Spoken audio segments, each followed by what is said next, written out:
Pues la verdad es que yo voy a intervenir lo mínimo porque realmente lo que queremos es aprovechar al máximo el privilegio de la presencia con nosotros de Luis y de Daniel, ¿no? Pero a efectos de estructurar el diálogo que vamos a mantener, por darles unas pinceladas de los temas que querríamos tratar, intentaremos llegar al final. Hemos visto tantos temas, ¿no?, que a lo mejor era difícil entrar en todos, pero comenzaremos por una visión personal de cada uno de nuestros invitados sobre qué es el liberalismo para cada uno de ellos, ¿no?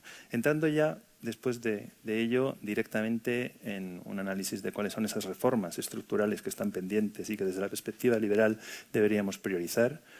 A continuación, cuál debe ser el diseño institucional para poner en práctica estas medidas, dejándonos caer después en un tema que es central para el pensamiento liberal, que es el tema del tamaño óptimo del Estado. Y esto nos va a llevar al análisis de ingresos y gastos públicos y a otros aspectos en los que entraremos en esa parte del debate, para pasar después a entender a España en el contexto en el que se encuentra. Primero en el ámbito europeo, luego en el orden internacional. Si llegamos, como digo, con tantos temas al final del debate, habiendo podido repasarlos todos, habremos conseguido el objetivo. Por tanto, no me extiendo más. ¿Qué es para vosotros el liberalismo? ¿Por qué, a vuestro juicio, la estrategia óptima para la prosperidad de los españoles solo puede ser liberal? Encantado de... Empezamos. Empiezo yo. Muchas gracias a todos. Muchas gracias a la Fundación Rafael del Pino y a todos por venir. ¿Qué es para mí el liberalismo? Para mí el liberalismo es exactamente querer para el Estado, querer para nuestro país, exactamente lo que queremos para nuestra familia. Es decir, meritocracia, defensa de la propiedad privada, defensa del libre mercado y defensa de una estructura que lo que permita es que el progreso de todos venga de la suma del máximo potencial de cada uno de los individuos. La libertad individual como el factor fundamental que nos permite progresar. La defensa de todo aquello que tiene que ver con la aportación de cada uno de nosotros como individuos al bien colectivo, y ese bien colectivo que venga precisamente del respeto absoluto a la propiedad privada, al imperio de la ley y a la libertad de mercado. Sí, yo diría que hay muchas tradiciones en el liberalismo, ¿no? Quizás pensamos desde los pensadores clásicos, Locke, etcétera, pero yo creo que podemos pensar desde la Primera Guerra Mundial y los tiempos posteriores en una tradición, digamos, que se desarrolla en Austria en parte y luego en Chicago. Algunos de mis profesores pues, podrían ser adscritos a esa tradición, que es una tradición, digamos, en Estados Unidos se llaman libertarias, una tradición muy laissez-faire, es un liberalismo de un poco que el Estado se quite de en medio, ¿no? Mises, Hayek, Friedman, etcétera. Y luego yo creo que hay otra tradición, que es la que yo suscribo, que yo le llamaría, bueno, que es la tradición que es la tradición ordoliberal, ¿no? El ordoliberalismo es una idea que surge en la Alemania de los años 30 y que está, digamos, a contracorriente de lo que está pasando en aquella época en Alemania, y que cuando finalmente Hitler pierde la guerra, con Friedrich Erhard y con el milagro económico alemán, son las personas que están un poquito detrás, ¿no?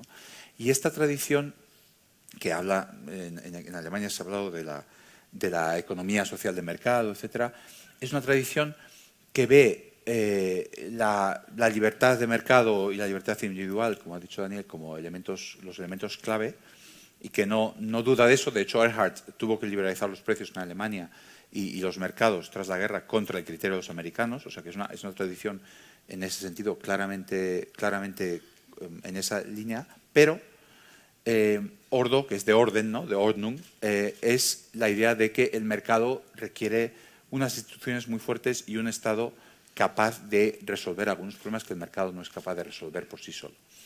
¿Qué es lo ordo en este caso? ¿Dónde está el orden?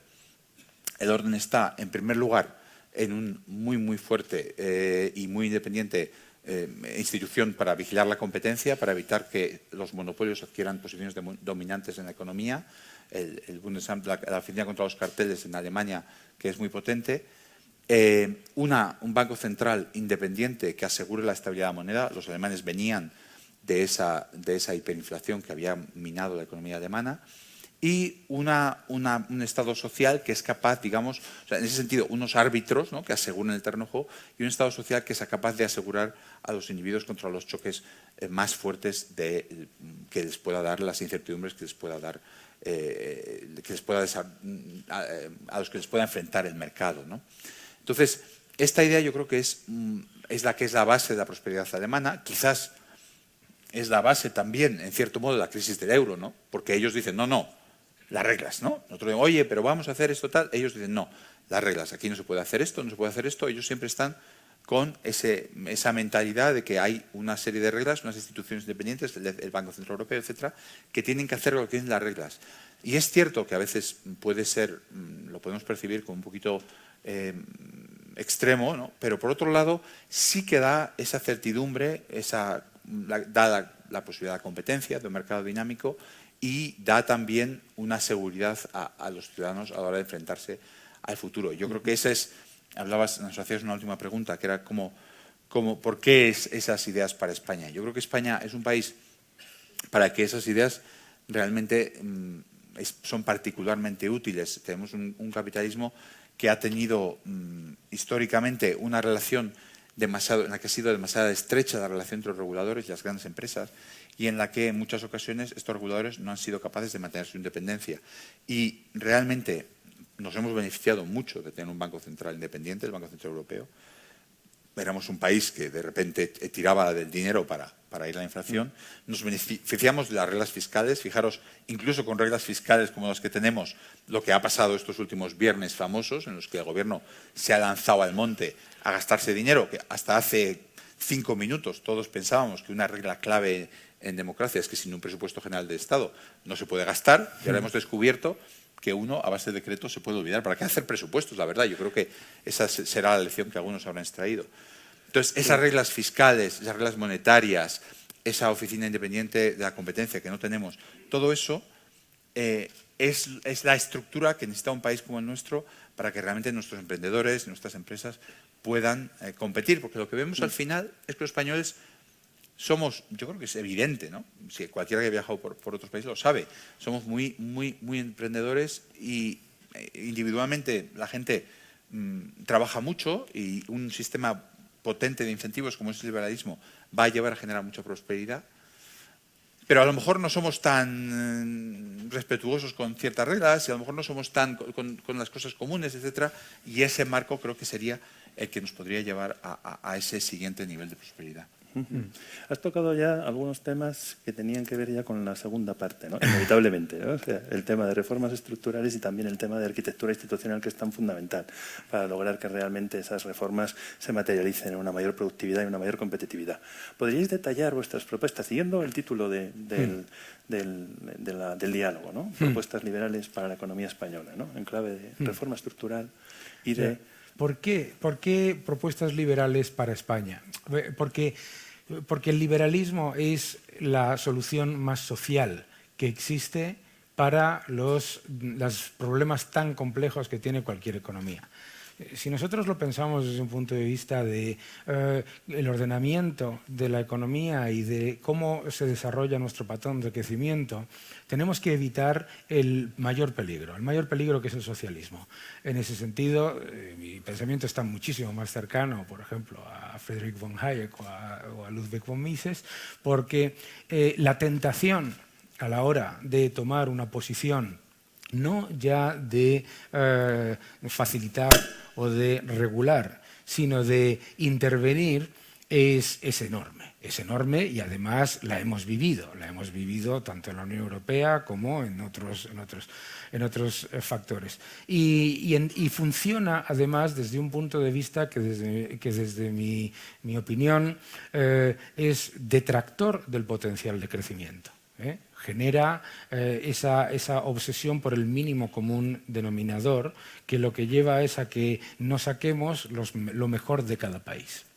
¿Por qué una propuesta liberal para España? Pues porque precisamente España es un país en el que históricamente, primero por una entrada en un proceso democrático tardía, segundo por muchos factores en cuanto al patrón de crecimiento, pasamos de una economía orientada en la que se pasa directamente de la agricultura a los servicios sin pasar por la industria, por ejemplo. Tenemos una serie de factores también en cuanto a al tejido empresarial, un tejido empresarial muchísimo más pequeño y frágil que el de otras economías similares, que necesita que busquemos, en vez del mínimo común denominador, busquemos el máximo común generado por cada uno de los individuos.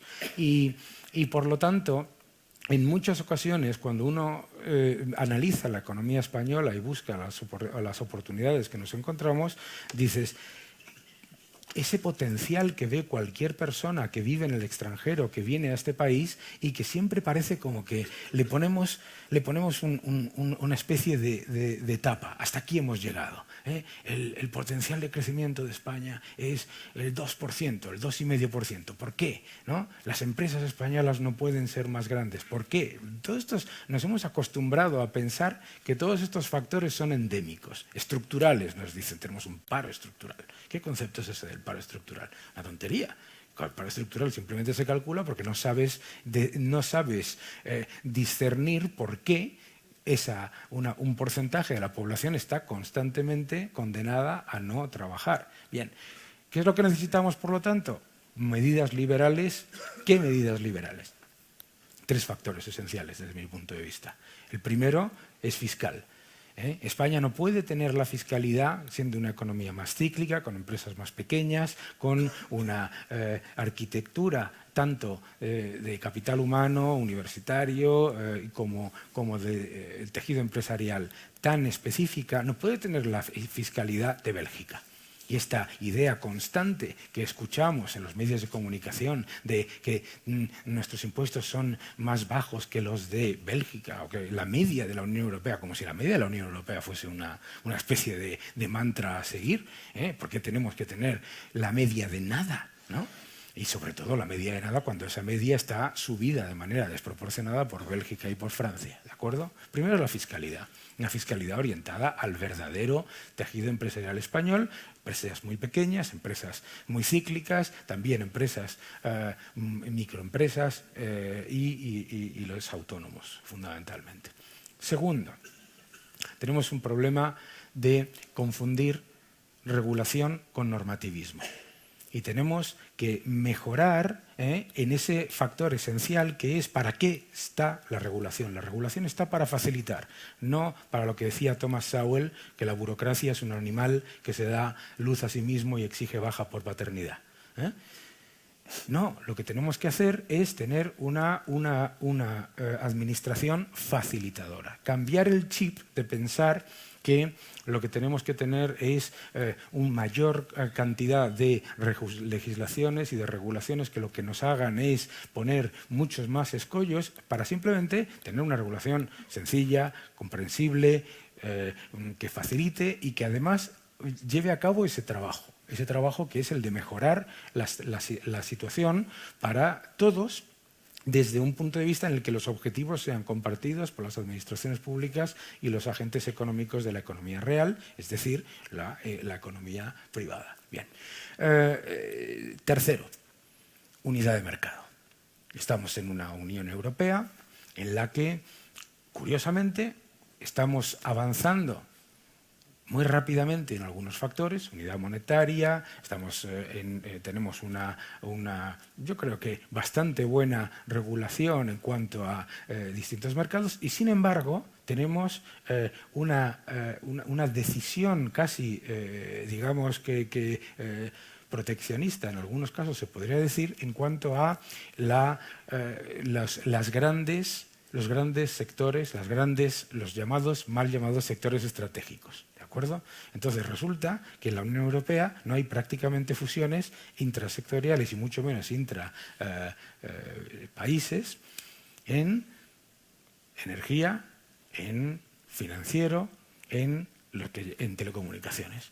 Y Y resulta que tenemos keiretsus japoneses. Tenemos como grande ese concepto de los campeones nacionales, que tenemos que sobrepasar. ¿Para qué? Para que tengamos una verdadera unidad de mercado y que, por lo tanto, en vez de pasar lo que está ocurriendo ahora, que se está disgregando mucho más los mercados de manera regional, que tengamos una unidad de mercado real. ¿Para qué? Para que se potencie, que tengamos verdaderas capacidades de que las empresas españolas, las empresas italianas, las empresas belgas, las empresas holandesas, las irlandesas, etcétera, compitan desde una fiscalidad distinta cada una, según les convenga, pero desde luego con una unidad de mercado en el que las reglas sean no solamente las mismas, sino las mejores. Las mismas no tienen por qué ser las mejores. Entonces yo creo que todos esos tres factores, unidad de mercado, autopista administrativa y una fiscalidad mucho más orientada al crecimiento y menos orientada a rascar de lo que queda.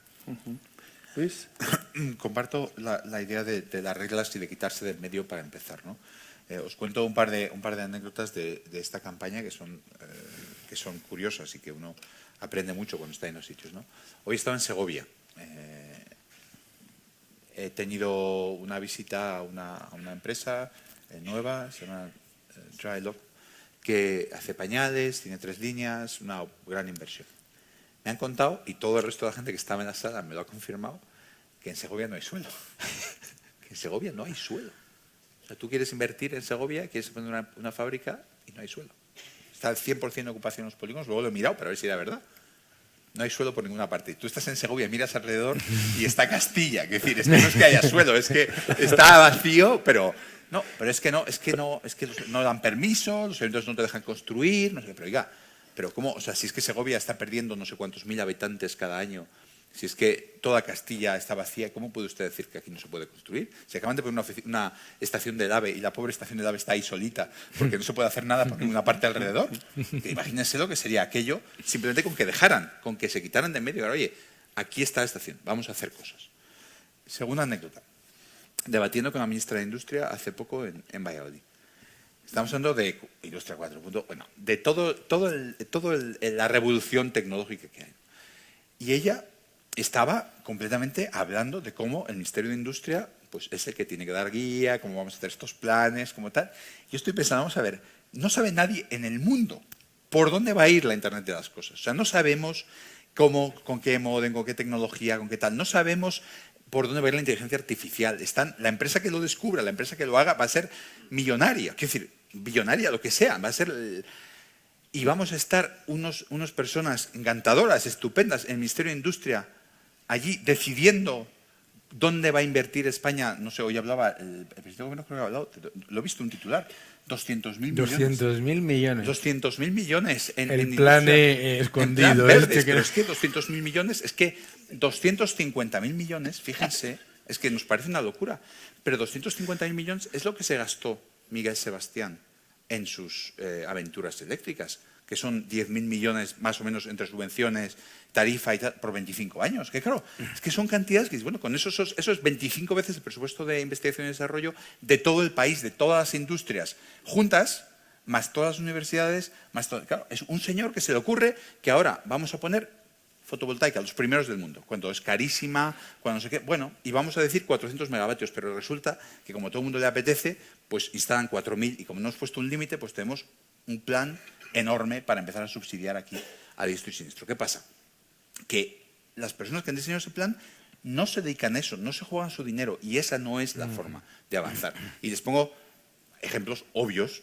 Podríamos hablar de Ferrovial como un ejemplo, que es una empresa multinacional que está por todo el mundo haciendo carreteras y a nadie se le ha ocurrido, pues estos que se vayan a Australia, pues no, se van a Canadá. Pero también les puedo hablar de Inditex. ¿A quién se le ocurre en su sano juicio poner una empresa textil en Galicia, que está mal comunicada? Pues parece una locura. ¿Qué burócrata, qué político se le hubiera ocurrido esa idea? A ninguno. Pero un señor espabilado que ve la oportunidad, que hace una fábrica, que la incrementa, etc. Eso es el mercado y eso es la competencia y eso es como se crea la riqueza. No se crea porque a un señor que está ahí sentado en el ministerio se le ocurre una idea feliz. No, eso no funciona. Entonces, esas ideas, comparto con Daniel, de eliminar unidad de mercado, de eliminar, más llamado autopista burocrática, de, oye, vamos a facilitar lo primero, a no hacer daño, a no ponerse en el medio. Eso es lo primero. Yo diría que aparte de eso, hay 3 reformas clave que España necesita, que son las que nos están retrasando y que son en las que ahí el Estado, si no lo hace el Estado, no lo puede hacer nadie. La primera es todo el tema de capital humano, de formación y formación para el empleo. Obviamente, la iniciativa privada puede hacer muchas cosas en muchas de estas áreas, pero realmente hay muchas cosas que no van a suceder sin un impulso importante, como vemos. Tenemos problemas en formación profesional graves, tenemos problemas en la formación de los desempleados. Nosotros proponemos, Ciudadanos propone que haya un cheque formación y que la gente elija la formación que hace, en vez de que haya un señor que organiza un catálogo de cursos, que el otro día nos decían en Burgos que de los 5.000 cursos, plazas, 2.500 se quedan vacías. Y yo preguntaba, pero bueno, ¿estas 2.500 plazas se quedan vacías porque no hay nadie que las haga o porque no sirven para nada? Porque claro, ustedes han preguntado qué quiere la gente hacer y qué hace falta en el... No, esto se pone así. Bueno, pues denle el dinero a la persona y que la persona decida cómo se quiere formar. Formación, educación primaria y secundaria, podemos hablar de todas esas cosas si quieres en detalle, porque obviamente hemos pensado mucho en eso. Universidades, que es un problema muy, muy grave para España y que realmente ahora mismo es muy café para todos. Hay que conseguir que las universidades tengan una financiación por resultados en docencia y en investigación que las lleve a intentar estar compitiendo y a la cabeza, que ahora mismo los chicos cuando empiezan una carrera nadie les ha informado de la empleabilidad de esa carrera. Les están estafando. O sea, cuando hacen una carrera concreta que tiene un 90-95% de desempleo y nadie les ha dicho, oye, aquí no, vas a estar 4 años, no te vamos a enseñar nada que sirva para nada. Oiga, pero es que hay que decirlo, tienen que saber. La empleabilidad tiene que ser algo conocido y la financiación tiene que ir ligada a ese resultado. Entonces, primero, todo el tema de capital humano, que es un problema grave y del que estaría encantado de hablar todo el resto, si quieres entrar en alguna cosa más. Segundo, el mercado de trabajo. Todo es una absoluta distorsión y una locura cómo funciona el mercado de trabajo español. O sea, esto de que hay que rotar porque si no te tengo que hacer fijo, entonces voy a tener toda esta población flotando que nunca consigue un trabajo permanente, eso es un absurdo, que ya el país se ha acostumbrado a eso y que quiere decir que en cuanto empieza un poquito de crisis, ¡prum!, se dejan de controlar temporales y aquello se dispara el desempleo. Entonces estamos con unos vaivenes, una ciclicidad y con una cantidad de gente que tiene una sensación de precariedad enorme. Entonces, el mercado de trabajo y el tema de la dualidad es un tema clave al que también encantado de volver, si quieres, y a nuestras propuestas, que básicamente es ir hacia a un contrato indefinido, único. Y, en tercer, por cierto, hoy es el 10º aniversario de la propuesta de contrato único que hicimos un grupo de 100 economistas españoles y que todavía está por ahí, estamos todavía empujando. Y yo creo que la tercera reforma clave tiene que ver con lo que dije al principio, que son las instituciones. Tenemos que conseguir poner una estructura institucional que funcione. O sea, hemos tenido otra vez un problema con el Consejo General del Poder Judicial, los partidos repartiéndose los sitios para nombrar a los jueces. Lo tenemos con la CNMC, que realmente es una verdadera catástrofe. Es una institución, la Comisión de Mercados y Competencia, que no funciona y que es clave. La gente no lo sabe y la gente no lo entiende. Pero claro, al final el sueldo que tú cobras, la mayoría de los españoles, se va a las cuentas que pagan el primer día del mes y muchas de ellas son sectores que no tienen una competencia suficiente.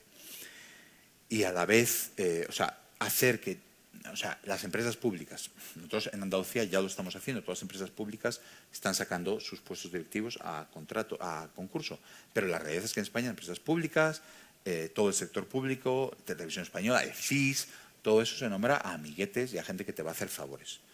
Eso me parece que esas quizás, bueno, es un problema que echa muy para atrás nuestra economía y que tenemos que cambiar.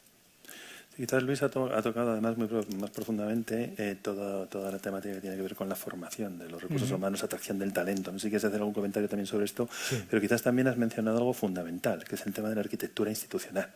Las entidades reguladoras, aquellas que están llamadas a crear un verdadero espacio de libertad económica para que el empresario pueda actuar y generar empleo. Sí. Entonces, ¿podrías profundizar en esto? Sí, yo creo que sobre el tema de la formación, yo entraría en tres elementos. La formación, la educación, por supuesto, la inversión en I+D y los entes reguladores. Mira, lo primero que tenemos como problema en la educación en España es que la educación en España está orientada a un mercado de trabajo que existía antes, que era el que básicamente un porcentaje de la población dejaba de trabajar después de estudiar, otro porcentaje emigraba y el resto se repartía entre la administración pública y la administración pública escondida, que eran las empresas semiestatales, los conglomerados industriales y todo eso. Entonces es una formación orientada a un tipo de mercado de trabajo que vuelve a buscar el mínimo común denominador. Yo recuerdo perfectamente,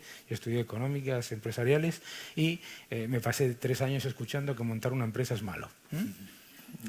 Y gracias a Dios, el 4.º año vi la luz y tuve grandes profesores que son grandes amigos míos ahora y que me enseñaron muchísimo.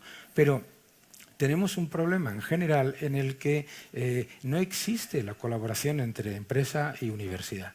Y no existe la colaboración real entre empresa y formación profesional. Y por lo tanto, los jóvenes, las personas que entran en el mercado laboral literalmente como pues, un animal recién nacido. Se espera que empiece a andar, pero claro, en realidad no tiene la formación de haberse formado en el trabajo. Mientras el mundo se mueve en otra dirección. El mundo se está moviendo en otra dirección, en la Fundación lo sabemos perfectamente, tú lo sabes mejor que nadie, que la educación y la formación está mucho menos orientada a lo que es el conocimiento reglado y mucho más a la capacidad de gestionar el conocimiento y gestionar la realidad. Por lo tanto, tenemos que hacer un cambio muy importante ahí y es dejar de penalizar, porque existe penalización a la colaboración entre empresa y universidad. Me parece esencial también que se deje de dogmatizar y de deificar la titulación.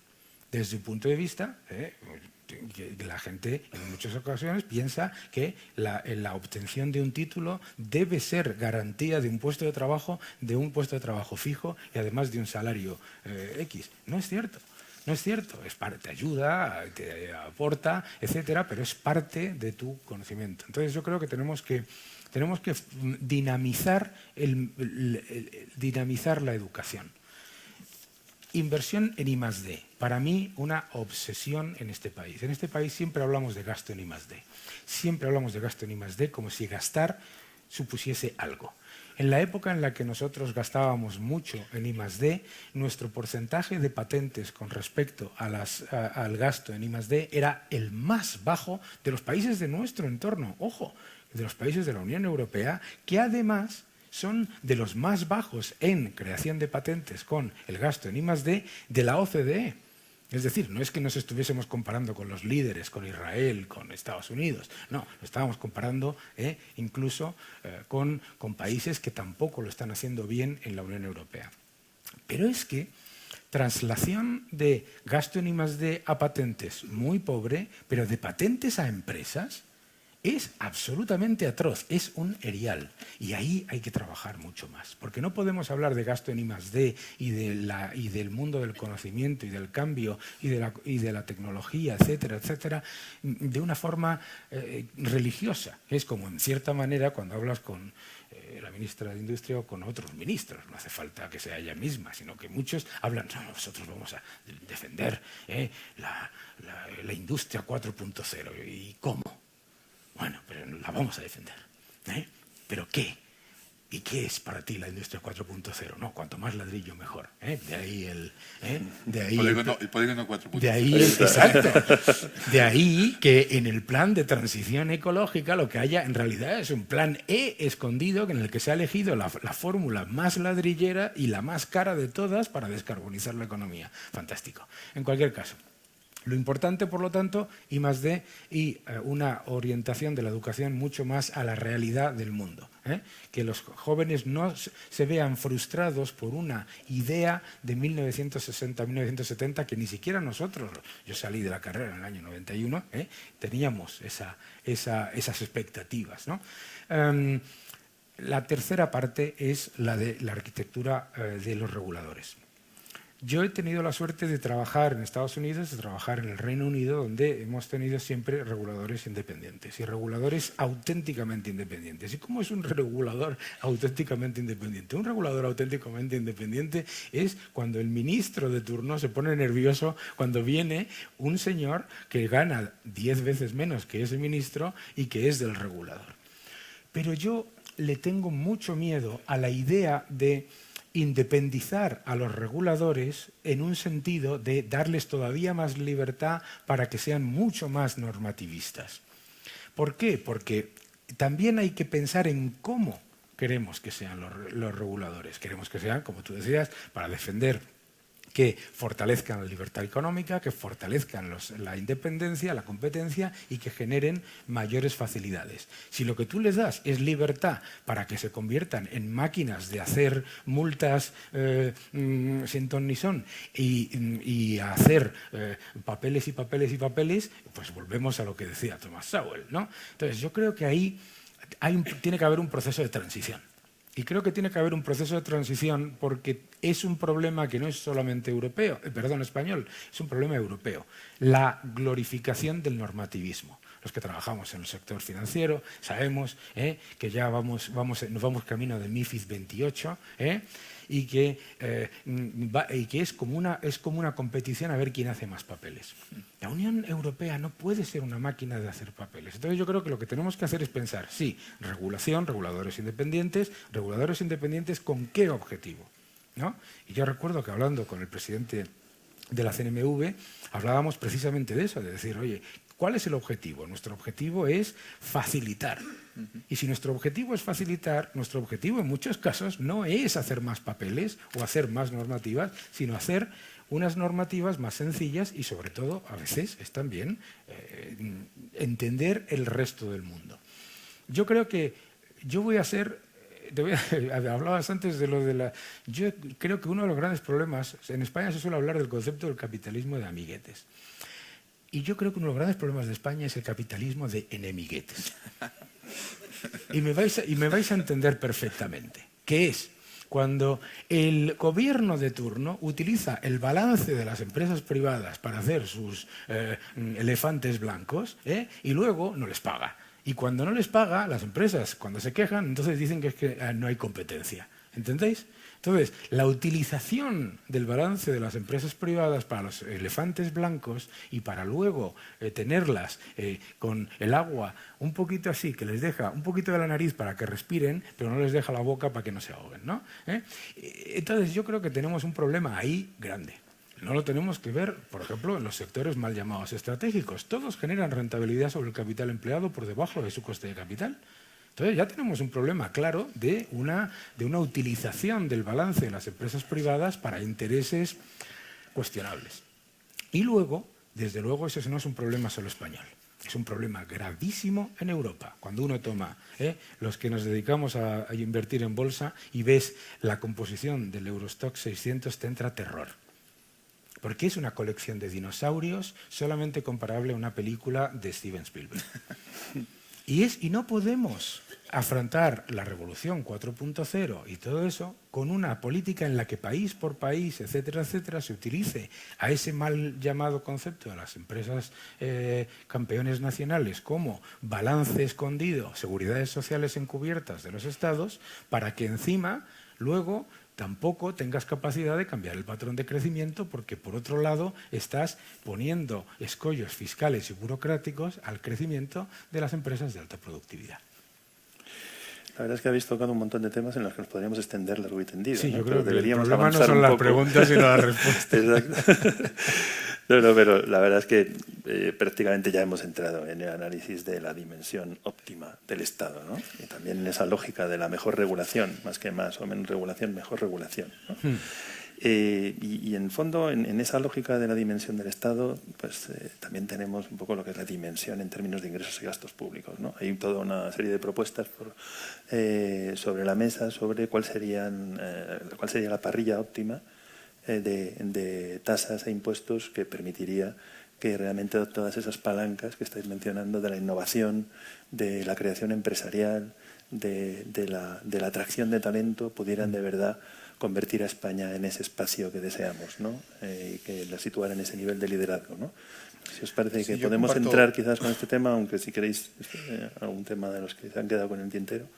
No, me parece bien hablar del tema del tamaño, de cuánta regulación y cuánto tamaño del Estado. Yo comparto la idea de que menos reglas es mejor. O sea, en España lo que tenemos es muchas reglas que no se cumplen, ¿no? Entonces, eso es un desastre, porque claro, están siempre las empresas al albedrío de que en ese momento pase algo. O sea, había una de las reuniones que he tenido últimamente, ha sido creo que en Avilés o en Gijón, o justo entre medias, en un polígono, había un promotor de música que me contaba que, claro, él organiza conciertos en toda España, estos festivales que hacen los chicos, están 48 horas metidos en un sitio, ¿no?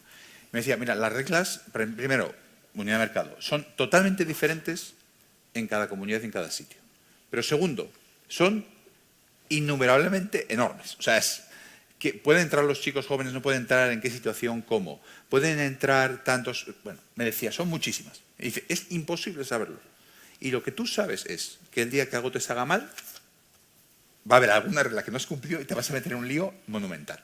¿Qué es lo que sucede, no? Hay tantísimas reglas que al final los empresarios, los autónomos, las personas que están intentando trabajar, no las pueden cumplir todas y saben que siempre están al libre albedrío del burócrata. Claro, con tantas reglas, ¿quién gana?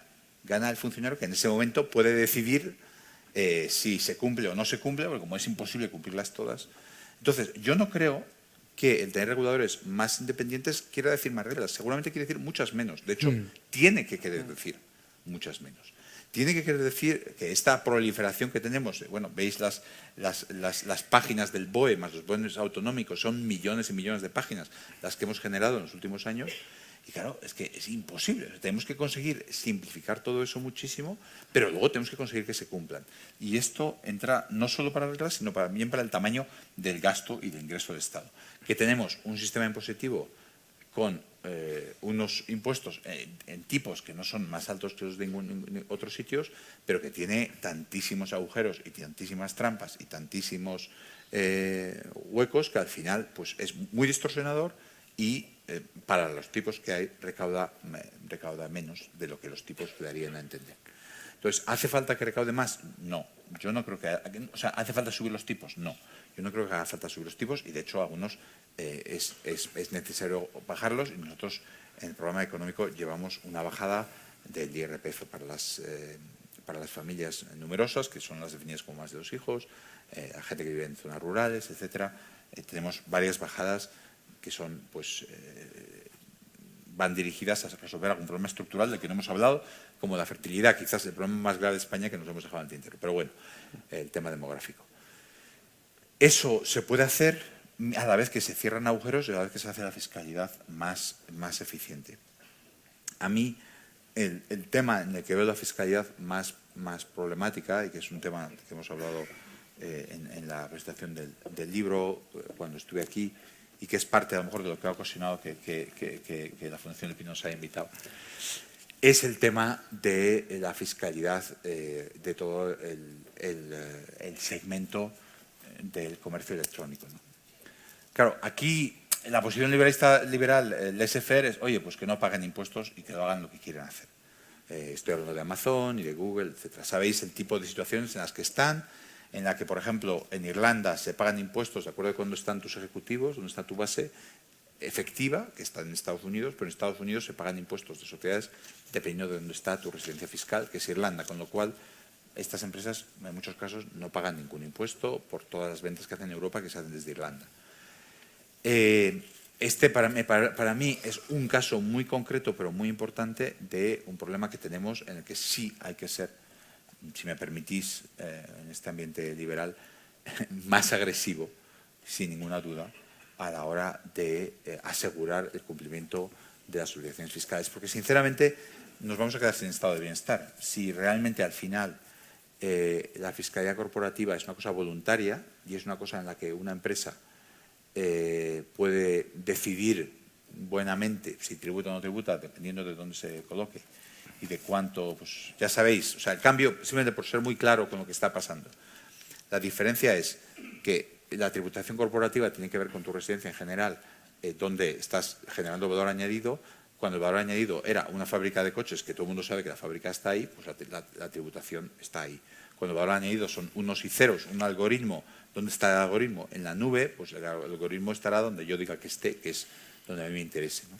Entonces, al dar el paso de la economía de átomos a la economía digital, la fiscalidad corporativa está siendo un problema a la hora de que el Estado tenga los recursos necesarios, y creo que eso es una cosa que Europa conjuntamente tiene que resolver. Entonces, por resumir la respuesta, yo diría, muchas menos reglas, pero más eficaces, los impuestos más bajos, pero sin todos estos agujeros, que funcionen, que estén claros y transparentes y no distorsionen tanto, y en particular yo hablaría de un impuesto concreto que es el impuesto de sociedades, toda fiscalidad corporativa en Europa y en el mundo, que ahora mismo está siendo, yo creo, para muchos países un problema muy grave porque se está, digamos, no sé, escapando en las rendijas de la economía digital.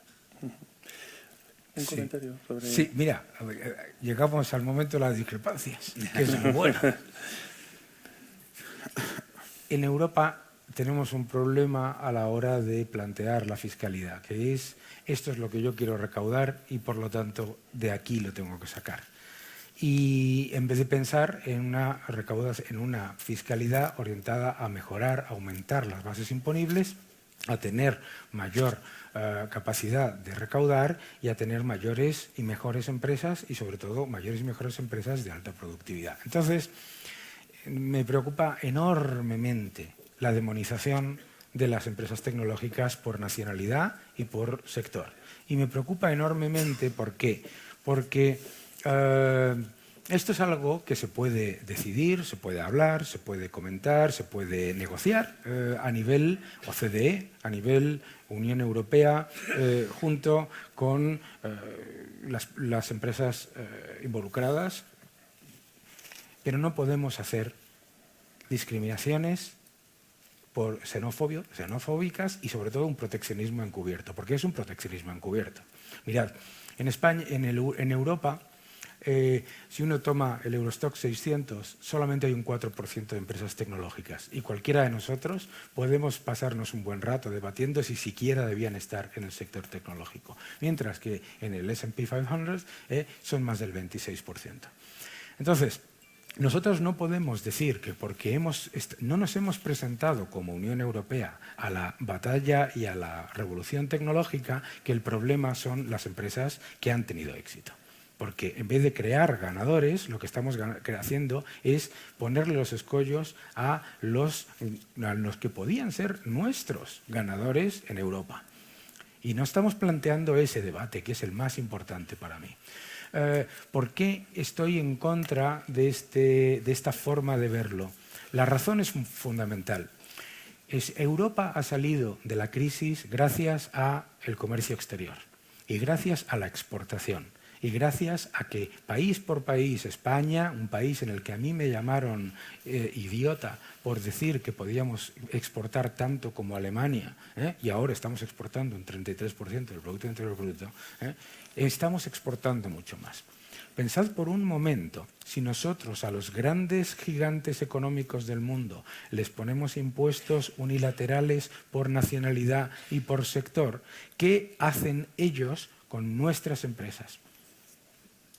Pensad por un momento el impacto que puede tener una decisión en la que la Unión Europea se considere muy lista porque le va a hacer un daño de un 0,1% de su beneficio neto a Amazon, ¿vale?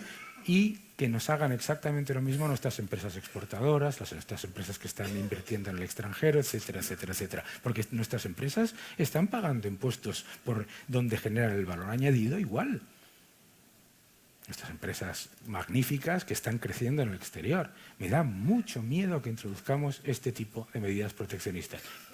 Abramos un debate en la OCDE sobre cómo se tiene que ver, si de verdad, y como decía el refrán, careful what you wish for, cuidado con lo que quieres. ¿Que quieres que las empresas paguen impuestos en el sitio donde venden? Esto me lo dijo a mí el secretario de Estado de Comercio de Estados Unidos, Wilbur Ross. Be my guest. Claro, vais a pagar impuestos aquí como locos. ¿Sabes? Mucho cuidado con lo que queremos. Y por eso, Luis, tú que vas a ir a Europa, este debate, por favor, pensemos siempre, no pensemos desde el punto de vista de política del avestruz, de jajaja, nosotros somos los europeos y le vamos a fastidiar a los americanos, sino pensemos en todos los efectos colaterales de políticas que pueden ser muy dañinas. Yo solo digo eso. Y que de entonces tengamos un debate que yo creo que además no existe ninguna empresa tecnológica que no esté dispuesta a tener un debate abierto, pero no a entrar en dobles fiscalidades, etcétera, etcétera. Yo creo que eso es un elemento para mí importantísimo, sobre todo importantísimo porque tú vas a ir a Europa y vamos a tener una persona, junto con el Partido Popular, que va a estar defendiendo que Europa sea un líder tecnológico. Y Europa no va a poder ser un líder tecnológico si parte en un partido en el que ya va perdiendo, porque no se ha presentado, y además parte con medidas proteccionistas. Por lo tanto, tenemos que mirar a otro factor, que es la Unión Europea es... Angela Merkel solía decir que la Unión Europea es el 5% de la población del mundo, el 20% del Producto Interior Bruto y el 50% del gasto público. Está equivocada. Es el 7%, el 23% y el 58% del gasto. Por lo tanto, lo que tenemos que hacer es, para mantener el estado de bienestar, es no ponerle puertas al campo, sino lo que tenemos que hacer es fortalecer la capacidad de que dentro de la próxima vez que tengamos este debate, seguramente dentro de poco, en Europa, digamos, nuestro campeón tecnológico está liderando el cambio en otros sitios. A mí me preocupa que Spotify no se haya creado en la Unión Europea. Se ha creado en Estonia. ¿Por qué en Estonia y no en la Unión Europea? Porque se le ha... Estonia es la Unión Europea. Bueno, ya, pero me refiero a los países de la Unión Europea que lideran este... Sí, tienes toda la razón, perdóname. Lo que me refería es a Estonia en cuanto a facilidades fiscales y facilidades normativas, ¿de acuerdo? Pero tú sabes que los creadores no son estonios. Y a mí lo que me preocupa es que ¿por qué no se ha creado en Bélgica? ¿Por qué no se ha creado en Francia? ¿Por qué no se ha creado en España? Eso es lo que tenemos que trabajar, eso es lo que yo quería decir. Es decir, ¿por qué estamos poniéndole puertas, estamos poniéndole barreras a lo que va a ser el patrón de crecimiento del futuro? Y eso es lo que realmente me preocupa. La verdad es que ya ¿Me permites por supuesto, responder por iba a decirlo. entiendo la preocupación que expresa Daniel y la comparto. Es decir, si vamos a ponernos en guerra comercial, nos vamos a también las bofetadas empiezan y vuelven, no solo van en una dirección, evidentemente. Entonces, primero, no se trata de acción, o sea, no me parece que tenga que haber una acción unilateral por parte de España. Creo que el problema no es entre España y Estados Unidos o entre Europa y Estados Unidos, es en muchos casos intraeuropeo. El problema del que estoy hablando tiene que ver con la fiscalidad en Luxemburgo, en Irlanda, en Holanda, con la taxación, con la forma en que se hace la fiscalidad de las empresas. Y eso es un problema que tiene que resolver Europa. No se trata de decir, oye, vamos a aplicar una fiscalidad nueva. No, es que vamos a no permitir que dentro de Europa haya estos agujeros que permiten que entre países las bases fiscales sean... Pero es que no podemos pedirle a ir, no podemos... Es que yo... Perdona que... Daniel, déjame que diga precisamente lo que quiero decir. Lo que quiero decir es, ¿se puede competir en tipos? Se puede competir en tipos. ¿Se debe competir en bases y en definición de lo que es el impuesto? No. Es decir, lo que no podemos hacer es permitir oportunidades para que esto, aquí tributas por ser chico, pero aquí tributas por tener más de 40 y entonces aquí tributas por tener 2 hijos. Entonces aquí voy a decir que tengo 3 hijos, aquí digo que soy... O sea, entonces empiezo a crear una situación en la que vamos a tener la base igual y luego vamos a competir en tipos. Pero Eso es posible. Pero Luis, es que si decidimos en la Unión Europea tener la base igual, tú sabes lo que es armonizar en la Unión Europea, subir. No, sí. Las bases las defines, eso no es nada difícil. De hecho, ahora mismo Alemania va a hacer una propuesta una de estas semanas que Francia va a estar de acuerdo y que creo que debemos estar de acuerdo los demás. Yo creo que no debemos competir en la base. O sea, Luxemburgo con Amazon, el holding de Amazon estaba en Luxemburgo, era un tipo de entidad que se llama un private partnership, bueno, una forma especial que solo existe en Luxemburgo, que en Luxemburgo no tributa, pero era parte de una sociedad limitada que era de Amazon. Entonces, Amazon Estados Unidos o Amazon Estados Unidos estaba permitiendo que hubiera una subsidiaria que era una compañía privada en Luxemburgo que no tributaba y que luego estaba recibiendo. Que no lo que nosotros tributaba, es de encontrar... Yo es que no tributaba, no. Que no tributaba. Que no tributaba lo que esperan los No, que no tributaba buros. nada. No, Estamos hablando de empresas literalmente que no tributan nada. O sea, Starbucks en el Reino Unido durante los 10 años anteriores a que yo me volviera no había tributado nada, porque el café lo compraba en Suiza y en Suiza el café lo compraban de Brasil. Sabes que Suiza es un productor de café muy importante, y Luxemburgo. Lo compraba allí a un precio muy alto y ya no da ningún beneficio en el Reino Unido, con lo cual no tributaba nada. No estoy diciendo poco, nada. Entonces, lo que está pasando es que se crea un terreno de juego muy desigual. O sea, tú eres un periódico, tienes una sede, tienes una rotativa, tienes unos anunciantes y tienes que pagar, pero cuando te anuncian por palabras Google, etcétera, y Facebook, que tienen el 95% del mercado mundial, ahí no hay que pagar. Entonces, primero, yo creo, o sea, no se trata de empezar una guerra comercial, estoy de acuerdo que se trata de tener reglas comunes, y ahora voy a avanzar en la dirección contraria a ti un paso más, que es la siguiente. Tenemos una situación en la que Europa lo ha hecho fatal. Fatal. O sea, tenemos 20 de las 20 empresas, estoy diciendo el mismo dato que Daniel, de otra manera. De las 20 empresas de Internet más grandes del mundo, 11 son americanas y 9 son chinas. No hay ninguna europea, cero. Entonces, lo hemos hecho fatal y ahora estamos en una situación en la que estas empresas tienen posiciones de dominio muy potentes. ¿Por qué? Porque en Internet hay, lo podemos discutir con tranquilidad, pero hay economías de escala muy fuertes del lado de la demanda. Cuantos más usuarios, más le vale a cada usuario, como en Uber, y del lado de la oferta. Cuanto más grande, pues menos gastas en los costes fijos, que todo esto son todo puro coste fijo. Con lo cual, en estos sectores son casi todos sectores en los que una o dos empresas grandes se llevan la mayor parte de la cuota de mercado. Pensad en Uber, pensad en Facebook, en Google, en Amazon, etcétera. Son monopolios naturales, como era, bueno, bastante monopolios, duopolio en algún caso, como publicidad online, 95% de Facebook y Google, taxis en las calles, o VTCs, uno, ¿no? Entonces, ahí Europa, y ahora ya no estoy hablando de fiscalidad, ahora estoy hablando del tema que decías, oye, Europa, estamos de acuerdo, diagnóstico, lo hemos hecho mal, efectivamente tenemos demasiadas reglas, efectivamente hemos invertido en muchas cosas que tenemos que haber invertido, pero la realidad es que ahora mismo en el sector estratégico para el futuro, que va a ser la inteligencia artificial, va a ser el sector estratégico y se basa en datos, se nutre de datos, como la gasolina en el pasado, esos datos no los tiene ninguna empresa europea, porque no hay ninguna empresa europea que tenga una posición en este segmento. China está, digamos, cultivando datos a lo burro, porque como les da exactamente igual la privacidad y todo demás, pues están avanzando en inteligencia artificial sin ninguna restricción, digamos, y nosotros estamos en una situación que puede ser muy preocupante a medio plazo. Entonces, ahora me haces esta intervención directa. Voy a Europa y tenemos que hacer algo en Europa. ¿Qué vamos a hacer en Europa? Yo sí creo que desde Europa, y estoy en contra de la política industrial, como os he dicho antes, pero yo ahí sí creo que Europa va a tener que hacer algo concreto.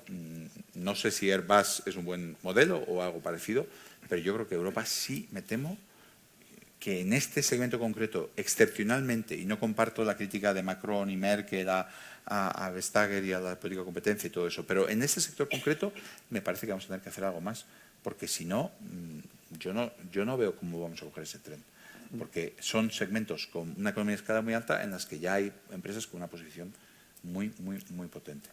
Podemos estar en desacuerdo. No, pero sí, hombre, claro que podemos estar, pero voy a empezar a estar en desacuerdo por una cosa. ¿Quién se acuerda de Yahoo? Exacto. ¿Quién se acuerda de Yahoo? ¿Por qué no os acordáis? Hombre, no os acordáis, sigue existiendo. Sí. Pero ¿por qué no os acordáis de Yahoo? Porque ese supuesto monopolio es inexistente.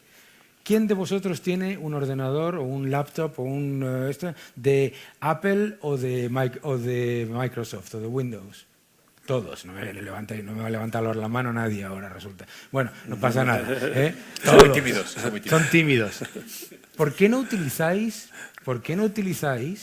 el buscador de Internet que viene predeterminado, el de Windows o el de Apple? Porque no queréis. Y la Unión y los porque Estados Unidos no queréis. Utilizáis Google y además en cuanto os lo compráis bajáis Google porque queréis vosotros, no porque haya un monopolio de nadie. El caso de antitrust más importante de los últimos 25 años ha sido el caso contra Microsoft cuando intentó usar su monopolio en OS para extenderlo a Explorer contra Netscape, si os acordáis, y el gobierno de Estados Unidos les impuso un consent decree, no sé cómo se dice un consent decree. De acuerdo de consentimiento. Un acuerdo de consentimiento inventado, pero bueno, les impuso un acuerdo en el que ellos tenían que decir que no iban a usar su control de sistema operativo para beneficiar a su ojo, browser. Que no es lo mismo, que no es lo mismo el que tú tengas en tu sistema operativo la imposibilidad de bajarte otro buscador, a que tú, no es lo mismo, a Pero que tengas Google, un monopolio. Chrome seguramente no hubiera existido si Netscape, si a Microsoft, el regulador americano, no le hubiera pegado. Pero es que, un bofetón. ojo, no estamos hablando de abrir, estamos hablando de limitar. Es que esto es importante porque no estamos diciendo, oye, pues venga, adelante, vamos a facilitar para que todos esos otros buscadores que existen y que tal cual, pues sigan compitiendo. Porque entre otras cosas, nuestra visión, caemos en el presentismo. Nosotros ahora mismo vemos, oh, qué grandes son Facebook, Apple, Amazon, Google, fantásticos, sí, son muy grandes. ¿Quién te dice que van a ser muy grandes dentro de 10 años? Sobre todo, ¿quién te dice que estamos teniendo un debate en la Unión Europea muy típico, que es el que yo llamo entre VHS y Betamax? ¿Quién se acuerda del VHS o del Betamax? Nadie. Claro, porque no nos estamos fijando en el futuro. Nos estamos preocupando de que hay una empresa que es muy grande y que no es nuestra, porque si fuera nuestra la subvencionaríamos. Hay una empresa muy grande que no nos gusta, porque además son americanos y no llevan corbata. De todas maneras, lo que está claro es que hemos encontrado por fin una zona en la que no hay consenso absoluto. Pero bueno, yo confío, yo como no voy a ir a Europa, pero voy a estar ahí al teléfono con Luis, es que él apoye que no le pongamos, por Dios... El proyecto de buscador en español nacido en Segovia. El que sea. No es el plan. No es el plan. Pero si, Daniel, si tú piensas en 10 años no estará Google, tú dices, o estará, no lo sabemos, nadie lo puede saber. Sinceramente, ¿cuál es la probabilidad de que el que sustituya a esa empresa sea una alemana, una francesa o una española? Ahora, ninguna, pero no por culpa de que no haya talento, capacidad, oportunidad, etcétera, sino por culpa de la miopía de la decisión de organizar la economía vía keiretsus japoneses. Vale, yo solo quiero decir una cosa que yo creo que es lo que no ha quedado clara, que es ¿por qué este sector y no los demás? ¿Y por qué este sector es especial? ¿De acuerdo? O sea, ¿por qué el sector yo diría muy concretito, el tema de la inteligencia artificial? Yo creo, sinceramente, que la inteligencia artificial, que básicamente es la automatización de las actividades intelectuales rutinarias, que son muchas, desde ser abogado a ser auditor, a ser médico y hacer diagnósticos, muchas de las cosas son automatizables muy sencillamente, que eso va a ser la infraestructura tecnológica del futuro y que los datos en los que se va a basar, el aprendizaje que va a venir de los datos, a la hora de darte un curso de matemáticas que sepa qué problema de matemáticas te tiene que dar luego, pero también a la hora de darte una experiencia personalizada de compra o darte una decisión de diagnóstico sobre tu cáncer de piel, si eso no es, todo eso va a ser basado en datos y va a estar basado en las empresas que sean capaces de tener esa inteligencia artificial y esos datos. Entonces, desde mi punto de vista, el que todo eso, que yo sí que creo que tiene una vertiente geoestratégica muy importante, porque, por ejemplo, imaginaos que las redes eléctricas tienen un sistema de inteligencia que lo ha hecho Google o que lo ha hecho Baidu de China, o que las redes, o el diagnóstico médico, todo eso, que Europa dependa de 2 o 3 potencias que cada vez tienen menos interés en la seguridad europea y en el futuro de Europa, a mí me parece que es muy peligroso por razones que no tienen necesariamente que ver con la economía. La economía es la que te dice que va a tener una posición dominante que puede ser muy estable y muy fuerte. El resto de lo que vemos en el mundo, que es ver a China, ver a Estados Unidos, etc., te dice es, oye, cuidado, que si las posiciones dominantes en una empresa, en un sector extremadamente estratégico se consolidan, a lo mejor vamos a estar dependiendo para muchas cosas muy fundamentales de potencias que a lo mejor no van a ser tan amigables como nos puede parecer ahora. Ojo, no es porque no lleven corbata. Pero es que no son empresas estatales. Es que, no. Es que esa idea muy europea también, esa idea de que, claro, como son empresas norteamericanas, es como si el Estado estuviera detrás. No son empresas privadas, son empresas globales. Ni siquiera sus accionistas son ¿Te acuerdas del norteamericanos. escándalo de las backdoors que hubo hace 2 años? Había backdoors al Departamento de Defensa y a la CIA y a la NSA, backdoors, o sea, puertas de entrada por atrás en las compañías tecnológicas más importantes. O sea, yo no quiero aquí... Pero eso no. yo no quiero decir que estas empresas tengan servicio de Departamento de Defensa para nada, ni nada por el estilo. Pero sí creo No vamos a que caer. es importante que Europa tenga unas ciertas capacidades para competir. Yo creo que sí. Yo creo que Europa lo que tiene que hacer es despertarse y decir, dejad de mirar a 1980 como el futuro. Mirad al futuro y en Europa están las empresas, está el talento, está la capacidad, está la tecnología, está el mercado y está la oportunidad. Y todo eso empieza a ponerse en marcha cuando se deje de subvencionar a los sectores de baja productividad, penalizando fiscalmente a los de alta productividad. Y entonces Spotify, en vez de montarse en Estonia, se montará en Bruselas, se montará en Bélgica, o en Francia, o en Madrid, o la que sea. Me da igual Spotify, me da igual. Me preocupa que yo he estado hace poco con una empresa en Álava, con una empresa tecnológica fantástica, y el señor que la había montado y todo eso, había tenido que hacer todo en Estados Unidos.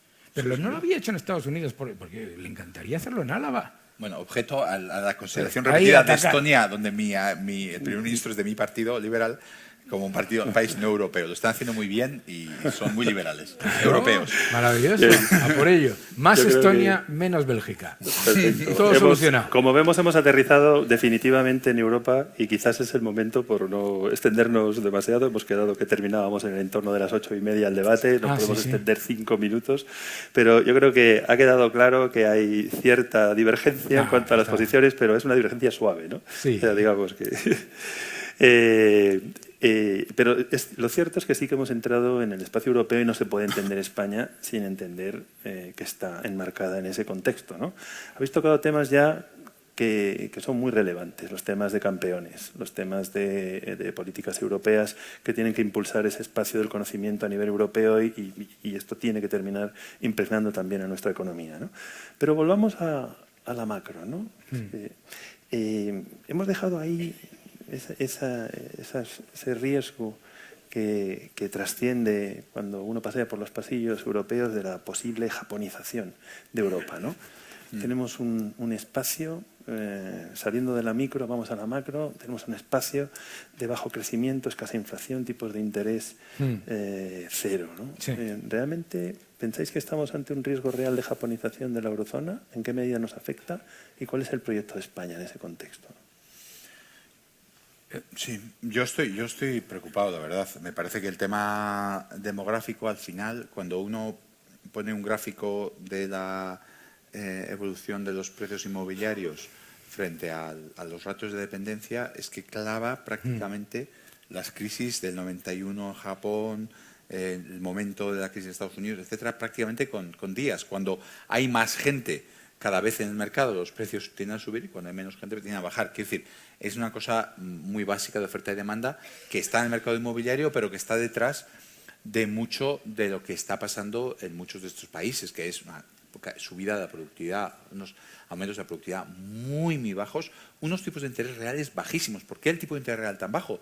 Porque, claro, la gente que necesita plantar para el futuro, o sea, la gente que está pensando en ahorrar, es muchísima. O sea, hay muchísima oferta de ahorro, pero no hay necesidades de inversión. Entonces, claro, estamos en una situación en la que con la población cada vez más envejecida, todo el mundo dice, no, yo no quiero consumir, que quiero tener dinero en el futuro. Entonces, ¿qué pasa? Que hay muy bajos tipos de interés reales, muy bajo crecimiento, muy baja productividad y muy poca innovación. ¿Es inevitable que una sociedad que se va haciendo más mayor innove poco? Yo la verdad es que no lo sé. Yo no lo sé. Pero me imagino que sí. O sea, nosotros todos tenemos la impresión de que cuando tenemos 20 y pico años nos tiramos a cualquier cosa, nos da igual, y si nos da una bofetada nos podemos levantar, y cuando eres más mayor, y pues dices, bueno, más tranquilo, ¿no? O sea, yo creo que sí que hay un poquito de evidencia casual de que eso es así, pero no lo sabemos. Si a medida que la gente se haga más mayor, trabajaremos más y encontraremos formas de ser productivos en el futuro. Lo que sí sabemos es que ahora no está pasando. Lo que sí sabemos es que ahora las sociedades que están envejeciendo, esas tres cosas que os he dicho, o que les he dicho, que son productividad, tipos de interés reales, crecimiento, etcétera, no parecen repuntar ni en Japón ni en ningunos países europeos que están sometidos a eso. Entonces, la cuestión es qué tenemos que hacer y cómo vamos a cambiarlo. España, en cierto modo, tiene una ventaja, si queréis, que es que partimos de un nivel de productividad muy bajo y partimos de una economía que puede mejorar mucho. Por eso, cuando hemos hablado al principio de las reformas estructurales, por eso estamos tan preocupados muchos con un posible gobierno de Sánchez de nuevo, ¿no? Es un gobierno que ha renunciado a reformas, que lo que quiere hacer yo siempre pienso que es como que es un tercer mandato de Zapatero lo que está pidiendo Sánchez, ¿no? Vamos a hacer lo mismo del plan E, de gastar muchísimo, de dar subsidios y tal, hasta que nos demos contra el muro y nos volvamos a caer, como en los dibujos animados, ¿no? Que van ahí como que no, la realidad no existe y de repente, ¡brum!, te caes, ¿no? Entonces, eso a mí me parece que es muy peligroso. Y yo sí que creo que España, con reformas estructurales, tiene mucho potencial para, con reformas en las que hemos discutido, en educación, en formación, en empleo, etcétera, para tener un crecimiento relativamente alto durante unos años en los que lo vamos a necesitar. Porque los baby boomers nos vamos a empezar a retirar en el año 23 o 24. La generación baby boom en España es muy posterior a la de otros países y va a haber una demanda mucha demanda de esos recursos, ¿no? Entonces, la respuesta es, me preocupa, claro que me preocupa. Creo que España tiene cosas que puede hacer y España tiene una riqueza que al final es única, que es todo el potencial que hay en Latinoamérica de gente que estaría deseando venir a España y que una emigración bien pensada y bien estructurada es algo que puede también contribuir a regenerar y a rejuvenecer, ¿no? Pero los datos en Europa, no sé si estás de acuerdo, Daniel, son preocupantes. Muy, muy, muy preocupantes. Hoy ha salido el índice de confianza al consumidor, vuelta a menos 7,9, y en Europa tenemos esa alegría constante de decir, no, son datos coyunturales. Llevamos con datos coyunturales negativos en la eurozona desde hace ya más de 12 meses y están empeorando, y además están empeorando mucho más, ¿eh? Caemos en la autocomplacencia siempre de decir, bueno, otras economías igual. No, otras economías igual, no. Hoy han salido los datos de nueva construcción, de nueva compra de casas en Estados Unidos, el consumo minorista, etcétera, etcétera, etcétera.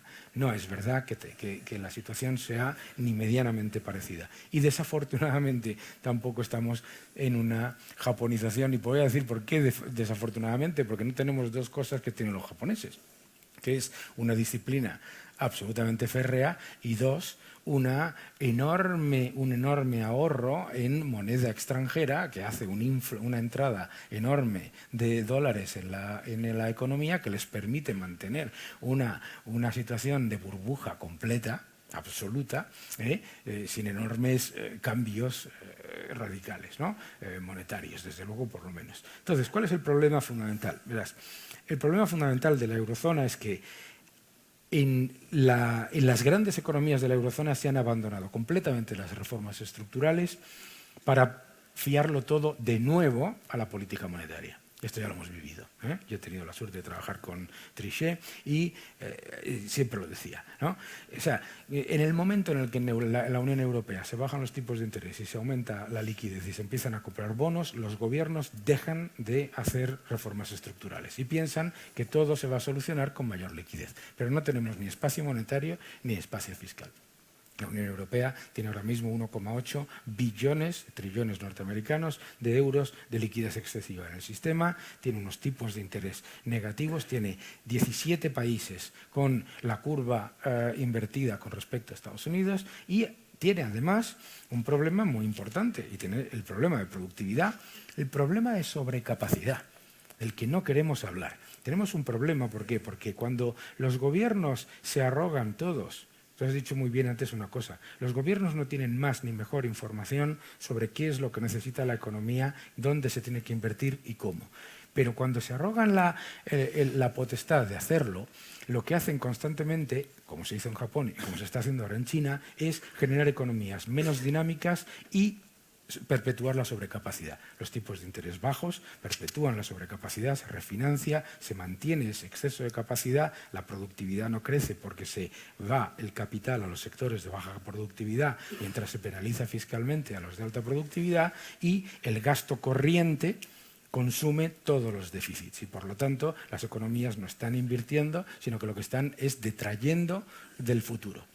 Entonces, el problema fundamental de la Unión Europea es que no tiene palancas ni en la economía real, ni tecnológica, ni en el exterior para afrontar esos desequilibrios de, digamos, de nuevo rico. Entonces, el problema es si nosotros nos planteamos llevar a cabo, como tú bien has dicho, volver a las políticas del año 2008. ¿Qué es eso? Porque en realidad lo que están diciendo es que como los tipos son bajos y hay mucha liquidez, lo que hay que hacer es olvidarse completamente de la consolidación presupuestaria, que hay que subir brutalmente los impuestos a los sectores generadores de riqueza y subvencionar a todo el que se pueda. Es decir, lo que hizo Grecia durante 20 años hasta que prácticamente petó. Por lo tanto, el riesgo es muy grande y es mucho mayor en la eurozona que en cualquier otra economía. Porque los japoneses tienen un 3% de paro. Tienen un 3% de paro por una cuestión demográfica, no porque porque pierden población y además envejece la población, ¿de acuerdo? No porque sean unos grandes generadores de empleo. Estados Unidos es la moneda de reserva del mundo y además es una economía que exporta poquísimo, alrededor del 11% del Producto Interior Bruto, pero además es ya independiente energéticamente prácticamente y que no necesita de mirar al exterior. China, muy similar. Entonces, la Unión Europea en ese camino se plantea que ante una ralentización severa y peor que la de las economías líderes del mundo y con mayor nivel de desempleo, lo que tiene que hacer es volver a aquel horroroso momento en el año 2009 en el que lanzó el famoso plan de crecimiento y creación de empleo, en el que nos gastamos el 3,5% prácticamente del Producto Interior Bruto de la Unión Europea y destruimos en un tiempo récord casi 5 millones de puestos de trabajo, diciendo que la culpa era de los demás. Y vamos a volver a hacer eso. Y ese es un riesgo enorme. Pero es que el riesgo es mucho mayor en una economía como la española, en la que no estás en una situación en la que dices, bueno, tenemos una deuda, como se decía en aquella época, tenemos una deuda baja y es momento de invertir, que no era invertir, era gastar. Ni tampoco tienes una posición en la que tengas pues, una inflación alta y por lo tanto pues, que tienes capacidad de que baje esa inflación, ni tampoco tienes una capacidad de bajar los tipos de interés. Entonces, si nos metemos en una dinámica de tipos de interés nominales negativos, read my lips, lo intentarán, y nos metemos en otra tanda de elefantes blancos, el problema que vamos a generar en la Unión Europea ya no va a ser perpetuar la sobrecapacidad y aumentar los desequilibrios, es que nos vamos a meter en el problema que hubiera tenido Japón si no tuviera japoneses. Que no es lo mismo. Que no es lo mismo tener japoneses. Yo estuve hablando una vez con una empresa, no voy a decir cuál, que tenían pintadores de paredes. Empezaban por la mañana, a las 9 de la mañana por ahí, terminaban ahí a las 5 y el día siguiente empezaban ahí y terminaban allí. Una empresa. Eso es una manera fantástica de crear empleo, es decir, destruir la economía. ¿Y quién se acuerda ahora de esos supuestos? Cualquiera de los que tenéis cierta edad como nosotros, aquí os acordáis de aquella época que se decía que los japoneses lo iban a comprar todo. ¿Os acordáis? De Shogun, la primera película de Bruce Willis de Die Hard, todo aquello, los japoneses, que nos van a... Gone. Tenemos que tener mucho cuidado porque nosotros no tenemos los buffers, la capacidad de perpetuar esos desequilibrios que tienen ellos ni por la disciplina ni por el ahorro. Pero estáis hablando en clave de Europa y quizás podríamos bajar a la clave española. Sí. Realmente parece que sois pesimistas sobre la posibilidad de que no estemos ante cierta desaceleración económica. Soy pesimista sobre la posibilidad de terminar a la hora. Exacto.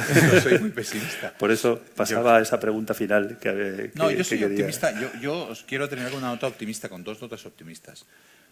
Una, que hemos dicho automatización, la digitalización como un problema, pero también es verdad, oye, si los robots van a hacer mucho del trabajo, pues a lo mejor podemos sostener muchas más vidas, pensiones, etcétera, con mucho menos empleo. Eso es algo que realmente la automatización nos va a permitir seguramente.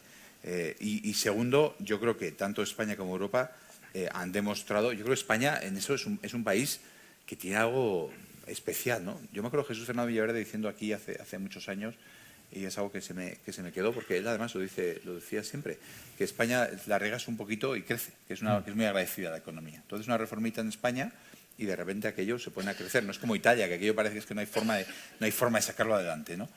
Y yo creo que España tiene mucha más ilusión y mucho más ganas que muchos otros países europeos y mucho empuje. Y yo creo que si aquí se hacen reformas y si realmente le ponemos el esfuerzo que hace falta, yo estoy absolutamente convencido de que vamos a salir de una situación que demográficamente y desde otros puntos de vista es complicada. Y yo creo que, creo completamente en España y obviamente si no, no estaría aquí. O sea que en ese sentido soy muy optimista y creo que Europa tiene las ciudades, los países mejores del mundo para vivir y donde la gente pues, es más feliz, y creo que todo eso es algo que es una riqueza que seguro que vamos a conservar. Precisamente habías vuelto sobre España, que era un poco la forma de concluir, digamos, este debate, llevando, digamos, el discurso a un mensaje optimista sobre nuestra capacidad de liderazgo de todos estos proyectos que tenemos frente a nosotros, entre ellos el proyecto europeo, ¿no? La verdad es que ha habido muchas preguntas del público, he intentado recogerlas como he podido dentro de las preguntas generales que he formulado, pero había muchísimas sobre Europa. Hay una enorme preocupación sobre Europa, ¿no? Desde que, al fin y al cabo, el mandato del señor Draghi vence en octubre de 2019, ¿qué pasa después? El Brexit, las negociaciones, mucha preocupación sectorial en España. Precisamente hay representantes entre el público de sectores que se van a ver afectados por esa negociación que empieza el día que se tome la decisión de la salida de Gran Bretaña. Hay muchísimos temas, ¿no? Pero yo creo que dentro de ese contexto un poco pesimista sobre que realmente estamos en una desaceleración, que se ha girado la curva de tipos, que esto es un predictor de que realmente vamos hacia una situación que no va a ser maravillosa en términos macro.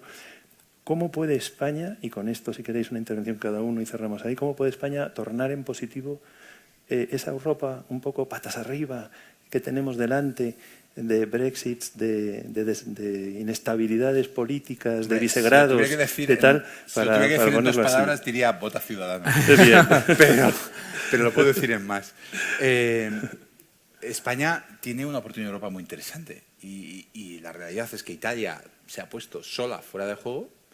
Inglaterra, el Reino Unido se está saliendo, esto parece que no va a terminar nunca, pero bueno, a mí me recuerda como cuando te vas a tirar a la piscina y vas corriendo, está muy fría, y cuando llegas al borde no te tiras, ¿no?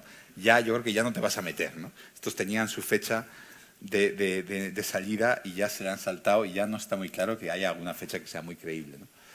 Pero bueno, se han puesto fuera de juego y realmente Alemania y Francia, también por razones políticas internas, etcétera, pues... bueno, en todo caso, Italia y Reino Unido están fuera y Alemania y Francia o son ellos líderes o con España, ¿no? Entonces yo creo que España tiene una oportunidad de tener una influencia importante en Europa y bueno, nosotros en el Partido Liberal esperamos y en Ciudadanos esperamos que esa influencia sea en particular de Ciudadanos, que es el partido con un poco de suerte más grande dentro de ese grupo parlamentario liberal, ¿no? Entonces, bueno, yo tengo confianza en que España va a tener un papel importante. Y España tiene que luchar por una Europa dinámica, una Europa abierta, una Europa flexible, una Europa de oportunidades y una Europa en la que realmente estemos, y creo que eso es evidente, mirando muchísimo más al futuro que al pasado. Estamos siempre con cosas que son de conservar y Europa tiene que volver a pensar en el futuro. Y creo que Europa para eso va a tener que hacer, que era una pregunta que ha salido de perfil, pero no la hemos llegado a entrar, políticas de competencia más fuertes. Yo creo que lo que ha hecho Vestager es correcto y lo que se les ha dicho de que no debe hacerlo por parte de Alemania y Francia es erróneo. Hace falta más competencia, no menos, hace falta más dinamismo, no menos, y hace falta que Europa sea mucho más abierta y mucho más flexible, no menos.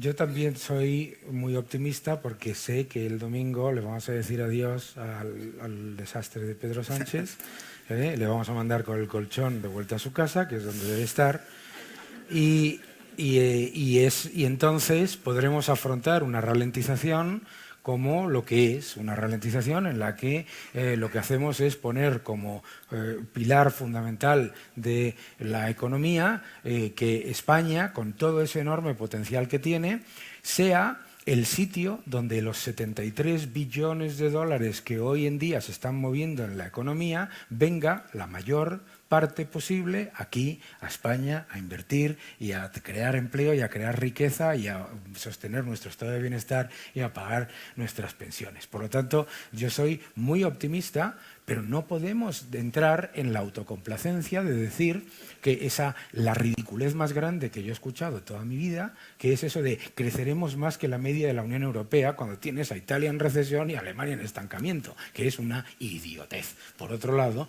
porque es volver a esa política del mínimo común denominador equivocada.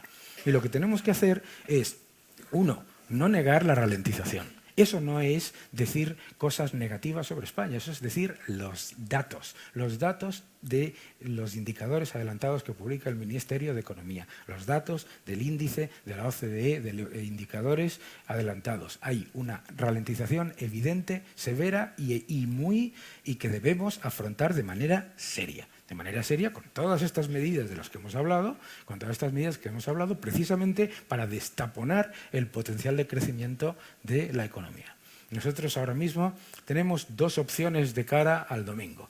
Una, que es ponerle más escollos al crecimiento, poner más impuestos y seguir subvencionando a los que intentan poner más escollos todavía al potencial de crecimiento de la economía para penalizar a los que atraen empleo y a los que generan riqueza, o una alternativa que lo que busca es recuperar ese potencial de crecimiento que tiene España, haya ralentización global o no haya ralentización global, porque la ralentización nunca es global, porque las crisis nunca son globales y sobre todo la ralentización y las crisis siempre son oportunidades para mostrar que ese potencial que tenemos de capital humano, de potencial de crecimiento económico, de potencial de atracción de inversión y de potencial de crecimiento de empleo, lo atraemos. Eso no se hace pensando que la inversión que viene a España es una especie de algo que te concede el burócrata de turno por su buena voluntad, y mucho menos haciendo otro plan E encubierto con colores y con alegría. Yo creo que esto, el único aquí, el color más importante que hay que erradicar de la Moncloa es el morado y el rojo. Pues nada, la verdad es que acabamos con un tono de optimismo, ¿no? Y la verdad es que es de agradecer en este debate sobre propuestas liberales para la economía española. Solo tenemos que agradecer a Luis Garicano y a Daniel Lacalle que nos hayan obsequiado con este diálogo lleno de tolerancia y de espacios de consenso. Yo creo que muchos de los que estamos aquí estaremos encantados y definitivamente dentro de muy poco tiempo tenemos en España una elección de todos los ciudadanos inequívocamente liberal. Y ahí quizás me gustaría dejarlo. Muchísimas gracias a todos por habernos acompañado en este acto. También a nuestros seguidores por streaming y, por supuesto, a nuestros invitados por el honor de haberles tenido hoy junto a nosotros. Muchas gracias. Muchas gracias.